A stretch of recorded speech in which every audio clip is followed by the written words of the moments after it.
નમસ્કાર મિત્રો, સ્વાગત છે તમારું માર્કેટ બુલેટિનમાં।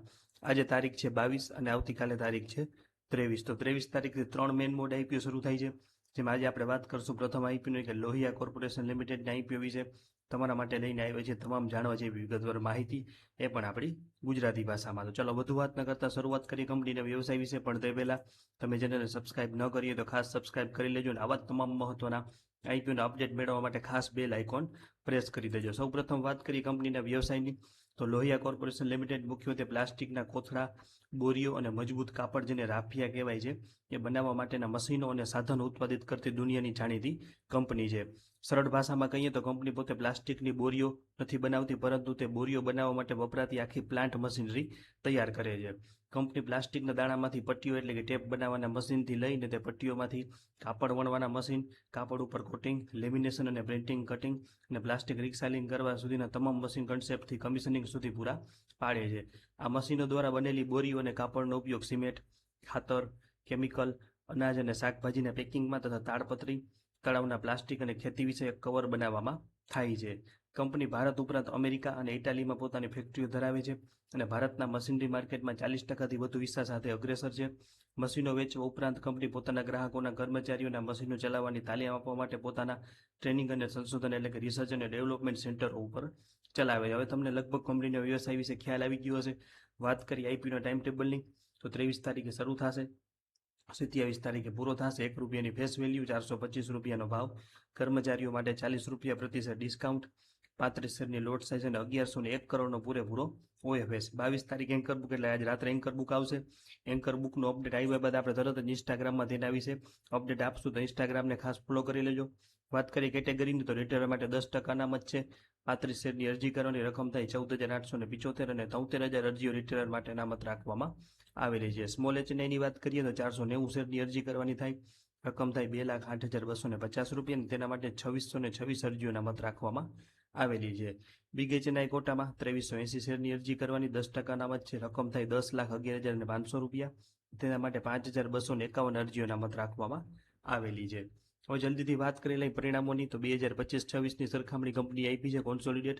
તો નાણાકીય વર્ષ 2026માં કંપની ભારતીય બજારમાં મજબૂત માંગ અને દેવું ઘટાડવાના સચોટ આયોજનના બળે નાણાકીય પ્રદર્શન સારું કર્યું છે। કંપનીની કુલ આવક 25%ના સુધારા સાથે 1737 કરોડ ઉપર પહોંચી ગઈ છે, જે 2025માં 1386 કરોડ હતી। એનું કારણ છે ભારતીય માર્કેટમાં મશીનરીની ભારે માંગના કારણે દેશી વેચાણમાં 72%નો જંગી ઉછાળો થયો આ ગાળામાં, જોકે વિદેશી નિકાસમાં આશરે 9.5%નો થોડો ઘટાડો નોંધાયો છે।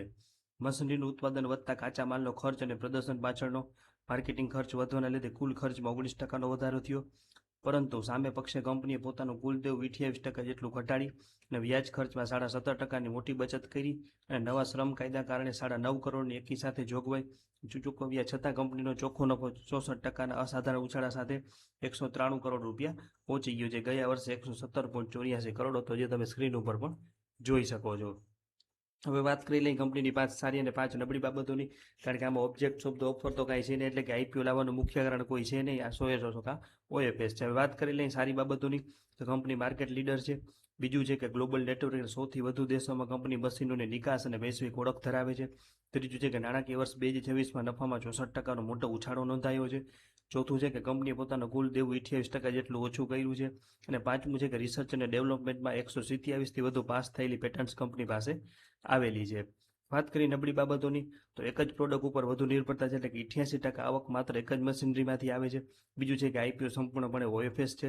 ત્રીજું છે કે પર્યાવરણીય કાયદાઓની માંગ ઘટી શકે છે પ્લાસ્ટિકના નિયમોમાં જો કાંઈ ફેરફાર થાય તો। ચોથું છે કે 100% કાચો માલ વિદેશથી આવતો હોવાથી કરન્સી રિસ્ક થોડુંક રહે છે। અને પાંચમું છે કે ઇન્ડસ્ટ્રીમાં જો મંદી આવે તો ઓર્ડર ઘટી શકે છે। હવે વાત કરી લઈ ફાઇનલ મંતવ્ય અને વિશ્લેષણની, તો લોહિયા કોર્પોરેશન લિમિટેડ ભારતમાં 40%થી વધુ માર્કેટ શેર ધરાવતી રાફિયા મશીન ક્ષેત્રની મજબૂત લીડર કંપની છે। નાણાકીય વર્ષ 2024માં આપણે જેમ વાત કરી કે કંપનીનો નફો 64%થી વધી અને 193 કરોડ નોંધાયો છે અને કુલ દેવામાં 28%નો ઘટાડો થયો છે।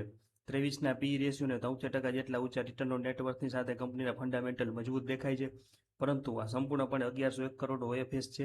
કંપનીમાં કોઈ નવી મૂડી આવશે નહીં, સાથે જ આવક 88% હિસ્સો માત્ર એક જ પ્રોડક્ટ ઉપર નિર્ભર છે। કેપિટલ ગુડ્સ મશીનરી સેક્ટરનો ઇતિહાસ સરેરાશ સાયકલ રહ્યો હોવાથી, એટલે કે ચક્રીય હોવાથી લાંબા ગાળાના કમ્પાઉન્ડિંગ ગ્રોથ ઉપર થોડીક મર્યાદાઓ રહી શકે છે। તો સમગ્ર આંકડાકીય વિશ્લેષણ મુજબ ફંડામેન્ટલ આધારિત ટૂંકા ગાળા માટે કદાચ મર્યાદિત લિસ્ટિંગ ગેઇનની સંભાવના દેખાઈ રહી છે, પરંતુ ક્ષેત્રીય મર્યાદાઓને જોતા લાંબા ગાળાના પોર્ટફોલિયો રોકાણ તરીકે આ સેક્ટરમાં કોઈ ખાસ આકર્ષણ નથી દેખાતું. એક ખાસ નોંધ લેજો કે આ વિશ્લેષણ માત્ર શૈક્ષણિક અને અહેવાલ માહિતીના હેતુસર તૈયાર કરવામાં આવ્યું છે. આ પોસ્ટને સબસ્ક્રિપ્શન, ખરીદ કે વેચાણ માટેની સીધી કે અપ્રત્યક્ષ નાણાકીય ભલામણ ગણવી નહીં. શેરબજારનું રોકાણ જોખમોને આધીન છે, તેથી કોઈ પણ નિર્ણય લેતા પહેલા તમારા નોંધાયેલા નાણાકીય સલાહકારની મદદ લેવી જરૂરી છે. તો આ વાત કરીએ આપણે લોહિયા કોર્પોરેશન લિમિટેડના આઈપીઓ વિશે. આ અંગે તમારું શું મંતવ્ય છે તે કોમેન્ટ સેક્શનમાં જરૂર જણાવજો. અને આવા તમામ મહત્વના અપડેટ માટે લાઇક, શેર અને સબસ્ક્રાઇબ કરી દેજો. ખાસ બેલ આઇકોન પ્રેસ કરી દેજો. અને આઈપીઓ બાબતે કોઈ પણ પ્રશ્ન હોય તો કોમેન્ટ સેક્શનમાં પૂછી શકો છો. આભાર. જોડાયેલા રહેજો.